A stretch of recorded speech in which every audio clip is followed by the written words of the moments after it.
Praise the Lord. प्रभु आप सभी को बड़ी आशीष दे।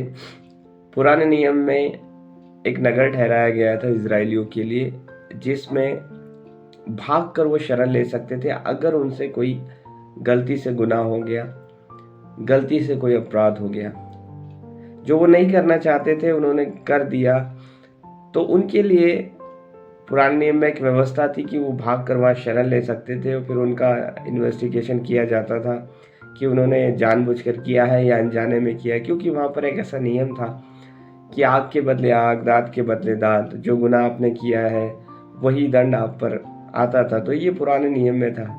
अब जबकि हम नए नियम में आते हैं, अब सारी बातें आत्मिक हो गई है, तो क्या हमारा कोई शरण स्थान है?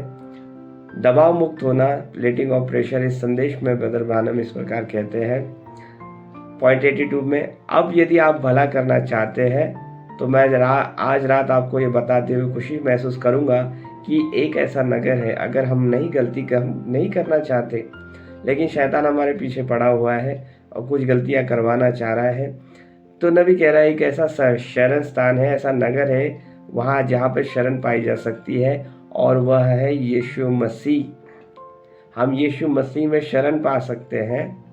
यदि आप गलत नहीं करना चाहते हैं और शत्रु आपके पीछे पड़ा हुआ है, devil is hunting every Christian कि वो कैसे उसको गलती में पकड़ाए और गलतियों में लेकर जाए, लेकिन नबी कहता है कि अगर शत्रु आपके पीछे पड़ा है तो बचने का एक मार्ग है, और वह बचने का मार्ग यीशु मसीह है।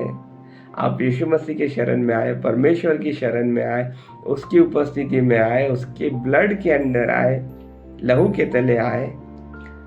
वही एक ऐसी जगह है जहां आप जा सकते हैं और अपने दबाव से मुक्त हो सकते हैं। हमारे जो भी प्रेशर इस दुनिया का है, जो भी दबाव, जो तनाव, जो मानसिक तनाव, शारीरिक तनाव, सारा जितना भी प्रेशर हमारे अंदर है, टेंशन हमारे अंदर है, वो अगर खाली हो सकता है तो वो यीशु मसीह के अंदर, यीशु मसीह के शरण स्थान में। परंतु यदि आप पाप से प्रेम करते हैं और आप परमेश्वर के पास नहीं आना चाहते, तो शत्रु कहीं ना कहीं आपको दबोच लेगा। अगर हम परमेश्वर के पास नहीं आते, हम प्रभु की उपस्थिति में नहीं रहते, शरण स्थान में नहीं रहते, तो शैतान घूम रहा है, वो कहीं ना कहीं हमको दबोच लेगा, हमको पापों में गिरा देगा, हमको गुनाहों में गिरा देगा। तो मेरे प्रियो, परमेश्वर की उपस्थिति में आए, उसके शरण स्थान में आए, उसके सुरक्षित स्थान में आए, और हमारे वो दबाव को, हमारे प्रेशर्स को रिलीज करेगा। हमें बड़ा शांति वो देगा, बड़ा हमें कंफर्ट वो देगा। हमारे पास एक शरण स्थान है जहाँ पर हम टिक सकते हैं। God bless you.